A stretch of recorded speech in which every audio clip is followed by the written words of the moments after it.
Dans cette vidéo, je vais te montrer comment j'ai réalisé ce pain au levain avec un levain né dans ma petite cuisine.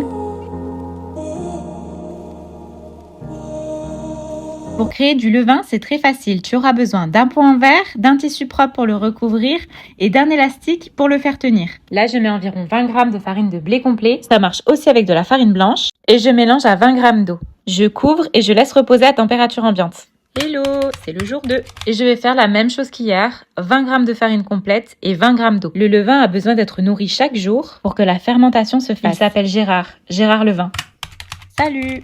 On est au jour 3. Ce matin, je constate qu'il a déjà commencé à travailler, la texture a changé et je continue de le nourrir avec les mêmes quantités que d'habitude. Jour 5, j'ai oublié de filmer hier. Et aujourd'hui, je vais écarter une partie de mon levain car sinon il faudrait que j'ajoute beaucoup de farine pour le nourrir et j'ai pas envie de ça. Donc c'est toujours 20 g, 20 g.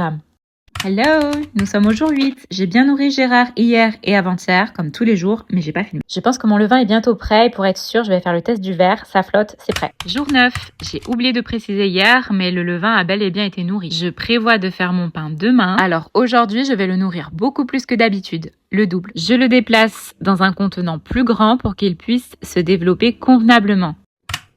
Il a fallu beaucoup de patience, mais c'est aujourd'hui que je vais faire mon pain. C'est long, mais c'est trop satisfaisant. Je commence par mélanger 100 g de levain actif à 350 g d'eau tiède. Quand celui-ci est bien dissous, je le verse sur 500 g de farine que j'ai préalablement salée. Je commence à mélanger en m'aidant d'une cuillère et puis je termine à la main. 2-3 minutes de pétrissage suffisent. Après avoir laissé pousser 30 minutes, je viens rabattre l'un des côtés de mon pâton comme ceci.